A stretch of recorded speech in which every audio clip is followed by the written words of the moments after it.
Happy New Year. As people tend to do around January 1st of each year, they start thinking about resolutions, goals, how they want their life to be different from what it is now, the things that they thought they would get done last year but they didn't. And so I want to talk a little bit about goal setting and goal achievement. And I apologize, I'm going to be glancing off a little bit. I'm a 24/7 caregiver for my Alzheimer's parent right now. And I'm the only one doing it, so I have to kind of keep an eye on her on the monitor. She's having a pancake right now. So I apologize for the glancing away. I know that can be a little disconcerting when you're watching a YouTube video or something, so I apologize. So let's talk about goals versus dreams. Dream might be, I want to see the Northern Lights. I want to travel the world. I want to be a healthy, fit, vibrant, active senior. I want to do my master's degree in X country. Those are dreams, right? It becomes a goal, in my opinion, and everything here is my opinion. Some of the tools I'll talk about are widely used, and a lot of people believe the way I do, that a dream becomes a goal when you make it a concrete thing. And you make it a concrete thing by using the SMART tool. And we'll talk about that in a minute. But it's basically, you make your dream very specific. So I want to travel the world. Well, what does that mean? And you set a date to it. And it is something that is achievable and realistic. And we'll talk about that a little bit more. So you can dream, have wishes. But a goal is something that you can measure and tick off and say, this happened. This is clearly what I wanted to lose 10 pounds by June 1st of this year. And come June 1st, you can measure, did I lose 10 pounds? You did. That was a goal, and you achieved it. Yay. A dream to lose weight. I want to lose weight before June. Well, if you lose 3 ounces, you've lost weight before June. You know what I'm saying? So it's not concrete, and it's just, it's a dream because you haven't really made it into something concrete. One of the most important things, I think, when people go to set goals, especially if you set the goal before and you've not achieved it, and some people set the same goal year after year after year and they don't achieve it.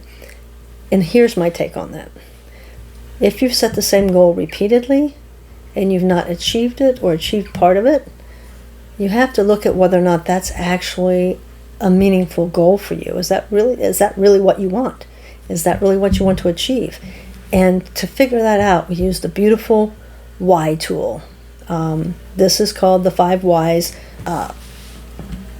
You can actually do more whys, and if you get into this and you do the 5 whys, you can keep going. You can do 7 whys, you can do 10 whys, you can do as many whys as you want. And I encourage you to keep doing the whys until you feel like, wow, that's it. The light bulb goes off. That's what I'm going for. So what do I mean by the 5 whys? Well, let's say very common goal is to lose weight. Ask yourself, why do you want to lose weight? And don't just write the first answer that comes down. Sit with it for a minute. Why do I want to lose weight? Well, I feel kind of tired and sluggish all the time. I want more energy, right? So you want to lose weight because you want more energy. So write that down physically. Either put it in your phone, do it on your computer, do it on a notepad, do it in your journal, whatever. But write down, I want to feel more energetic. Okay, great. First why done. Now, why do you want to feel more energetic? Well, who doesn't want to feel more energetic? Okay, that's just like a throwaway. Right. Why? I want to feel more energetic because I drive by and I see these people in the park and they're doing all these fun things. They're rollerblading, they're dancing, they're having these full active lives, and I want that for myself. I want a full active life, and I just don't have the gumption, I don't have the energy to do that. I need energy. So I want a full active life. Okay, so we're at 2 whys and we're at a full active life, which has 0 to do with losing weight, really. Plenty of people who other people might think they need to lose weight are having beautifully, wonderfully, vibrant, active, fun lives. So you've already gotten rid of this, like, weight loss as the goal. Well, why do you want to have this vibrant, active, fun life? So go till you get to at least the fifth why and that answer. And then look back at it and take a little time with this. This is a very worthwhile activity to spend a little bit of time on. Rainy day or something like that, or you're avoiding cleaning the house, whatever. It's a good activity to do. And do it with every goal that you set so that you make sure that you're in alignment with what you really want. So let's say the fifth why got us to want to have a vibrant, active, fun life. Well, there are so many ways you can get to that actual goal that makes you go, oh, yeah. I want to, by this summer, I want to be that person out there. I want to be playing kickball, Then you've got that why. And it very well may be that with that why and the goal of, the desire to have a vibrant, active life, you might circle right back around to that weight loss. But you understand clearly and concrete why you want to lose the weight. You've got the compelling reason why. Right? It's not just about, I need to lose weight, right? You've taken it down to the real inside reason why you want to lose weight. Maybe it's you want to be able to keep up with your kids or grandkids, Maybe you want your new love of your life is into long distance cycling and you're like, there might be all sorts of things below that. And that's what why does, is it helps you reach the true thing that's going to give you the motivation and the desire and the compelling desire to reach that goal. Because now it has meaning. Before it's just like, I need to get fit. I need to, whatever. Why? So start with why with your goals and really look at them. Especially if they're goals that you've tried to achieve before and you haven't. So at least 5 whys. If you can go farther, then by all means keep going until you get something that really makes you light up and go, oh, there we go. And then you can look at your goals that you already have established and say, are they in line with this? Or maybe I need to change them. And maybe they are, and maybe they're not. But you now have this big picture of why you're doing this. And that will help you take action and actually achieve the goal. So, SMART goals. SMART is an acronym that's been used for a long time related to goal achievement. You can go on your search engine and search for SMART goals and you'll get all sorts of different things come up, different ways that you can record these, little worksheets you can print out, or probably an app or something out there on goal keeping, I don't know. But basically it's this. S is for specific. M is for measurable. A is for achievable, attainable. R is for relevant. Some people call it realistic, but I think achievable and attainable kind of are realistic. And T is for time constrained. So S, specific. I want to lose weight. That is not specific. I want to lose X pounds by this date, right? I want to get fit.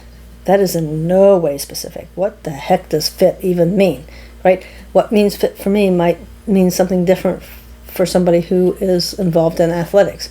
Right, so what does it mean to be fit? Does that mean I can run around the block? Does that mean I can walk up 3 flights of steps without being winded? Does that mean my cholesterol levels are down? Does that mean my heart rate is at a certain target point? You have to be very clear on what it means to get fit or to get healthy or to get wealthy. Like, what exactly does that mean? Right, put concrete items with it, and that's the specific part. So what it means. And if you need help with any of this kind of stuff, I have some availability. I'm a 24/7 caregiver solo for Alzheimer's parent. But drop a comment on the YouTube video or Facebook, wherever, and I will get back to you as quickly as I can with that, usually within 48 hours. But I'll be happy to help you figure out how to take something that seems a little nebulous to you and turn it into something concrete. So specific, and just doing it. Specific. Make it specific, measurable, and that ties to the specific, so it's measurable, right? So if you say I want to get fit, and for me fit means being able to walk up 3 flights of steps at work and carry on a conversation and be breathing normally when I get to the top, that's pretty measurable, right? I want to lose X number of pounds by this date. That's measurable. You've got a scale, you weigh, and you either do or you don't at that point, right? Achievable or attainable, the A. Is it realistic? Like if you say I want to lose 30 pounds in the next month, unless you've got some weight loss surgery already on the books, that is not achievable or attainable, at least not in any healthy, remote healthy sense, unless you lose a limb or something. That's just not attainable and achievable. So, for a month, it might be 3 pounds, it might be 4 pounds, whatever. You'd have to look that up. It might be I can walk up a flight of steps, at the end of a month. So achievable and attainable, and then SMAR. Some people call that realistic, but I see realistic being the same really as achievable and attainable. I use R for relevant, and that ties back to the why activity. It's like, is it really relevant? Because that's where your motivation and your desire comes from. And then T is time bound. So I'm going to be able to walk 3 flights of steps without stopping and be able to carry on a conversation and be breathing normally when I get to the top by this date. You can measure that, and you can be as specific as the steps at work, because my front steps are only 4. Right? So be specific, and go back to that why and look at that and gauge how you feel when you're setting these goals. If you don't feel some kind of anticipation or excitement about them, you really need to look at the why thing, because you're not getting energy from it. And setting a goal, there should be energy behind that. There should be enthusiasm. There should be excitement. If there's dread or any of that kind of stuff, that's not the right goal. Do the why activity. Looking at my notes here.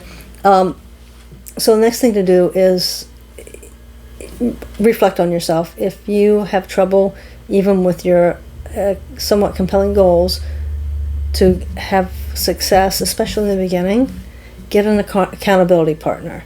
You can do that in person through accountability groups, through like Meetup, Facebook, whatever, for your local area.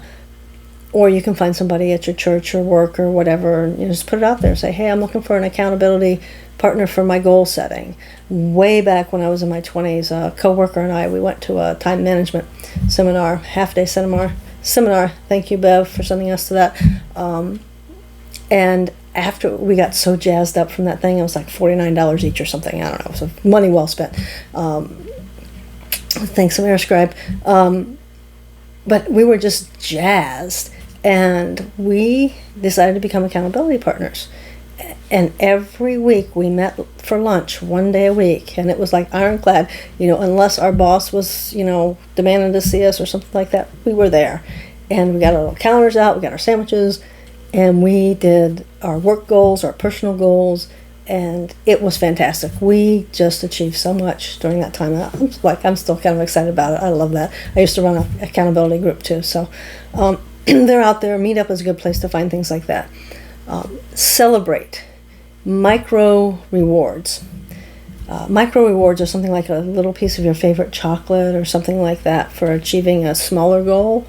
And what you want to do is just write down ideas for little rewards.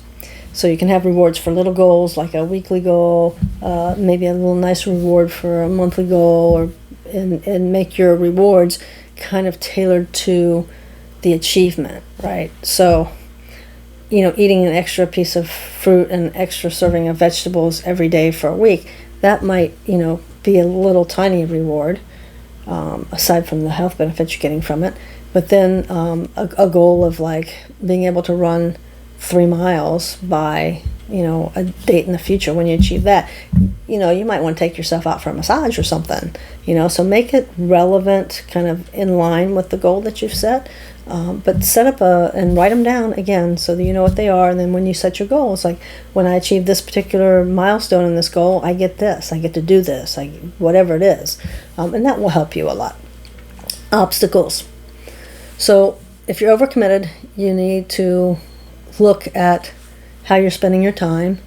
But again, if you've done the why activity and the goal is meaningful and compelling, you'll find the time to do it. You will push other things that are less meaningful, less important, things that are just sucking the life out of you, like sitting in front of cat videos or whatever, unless that's the thing that gets you motivated. Some people, have something like that, but if you do it for 3 hours, are you motivated? Probably not. So no clear why is another obstacle. Limiting beliefs, this is a big one, and this is where the A comes in, attainable or achievable. If you don't believe that you can lose 30 pounds in a year, you need to just scrap that goal as it is stated, and instead your goal is to lose 15 pounds in 6 months.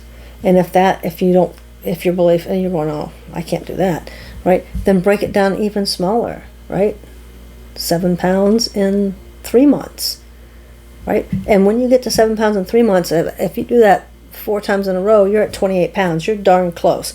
So find the level at which you feel that you can actually achieve it. And if you have limiting beliefs, do a Google search. If you find that you have limiting beliefs, just Google search limiting beliefs. There's all kinds of stuff out there. There's all kinds of cognitive behavioral therapy tools and techniques that you can use to kind of bust up those limiting beliefs. And, you know, if you need some direction on that, comment me, private message me, whatever.